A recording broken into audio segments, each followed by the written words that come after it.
Salam alaikum, bonjour à tous et bienvenue sur notre chaîne. Aujourd'hui un sujet qui concerne des millions de Marocains résidant à l'étranger, la levée du secret bancaire au Maroc. Vous avez peut-être entendu parler de l'échange automatique d'informations financières qui deviendra effectif en septembre 2025, Inch'Allah. Mais de quoi s'agit-il exactement? Pourquoi cette décision a-t-elle été prise? Et surtout, quelles sont les conséquences pour vos finances? Installez-vous confortablement, nous allons tout vous expliquer étape par étape. Tout commence en 2019 lorsque le Maroc rejoint le cadre de l'accord multilatéral sur l'échange automatique de renseignements financiers avec l'OCDE. Cet accord oblige les pays signataires à partager des informations sur les comptes bancaires pour lutter contre l'évasion fiscale, le blanchiment d'argent et d'autres délits financiers. Pourquoi le Maroc participe-t-il? Tout simplement pour renforcer sa crédibilité et éviter d'être perçu comme un paradis fiscal par ses partenaires internationaux. La transparence financière est devenue un standard global et ne pas s'y conformer aurait des conséquences économiques majeures.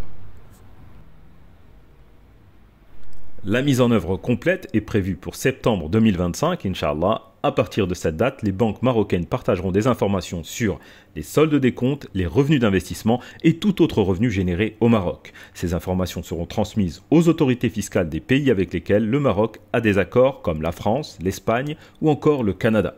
Si vous vivez dans un de ces pays et que vous possédez un compte bancaire au Maroc, vos données seront incluses dans ces échanges. Beaucoup de éméreux s'inquiètent des conséquences fiscales. Parmi les questions fréquentes, vais-je être imposé 2 fois? Mes avoirs au Maroc risquent-ils d'être saisis? Premièrement, le risque de double imposition dépend de la relation fiscale entre le Maroc et votre pays de résidence. Heureusement, des conventions fiscales bilatérales existent avec plusieurs pays pour éviter cela. Exemple, si vous vivez en France, un accord avec le Maroc prévoit que l'impôt payé au Maroc peut être déduit de votre impôt en France. Cependant, chaque situation est unique, il est essentiel de vérifier votre conformité fiscale avec des professionnels pour éviter des amendes ou des pénalités futures. Le calendrier vous donne une opportunité, vous avez jusqu'à septembre 2025, Inch'Allah, pour agir. Voici quelques conseils pratiques.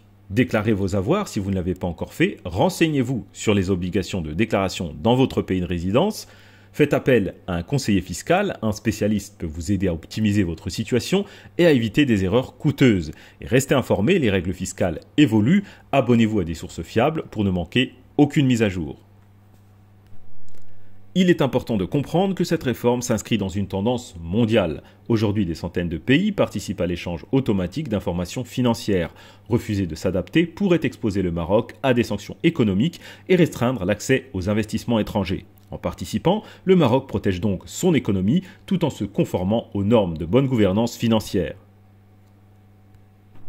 Voilà, vous savez tout sur la levée prochaine du secret bancaire au Maroc pour les éméreux. Cette mesure est un défi, mais elle peut être aussi une opportunité pour organiser vos finances. Que pensez-vous de cette réforme? Allez-vous prendre des mesures pour vous y préparer? Dites-le nous dans les commentaires. Si vous avez trouvé cette vidéo utile, likez, partagez et abonnez-vous pour ne rien manquer des prochaines actualités économiques au Maroc. Merci d'avoir regardé. À très bientôt, Inch'Allah. Salam alaikum.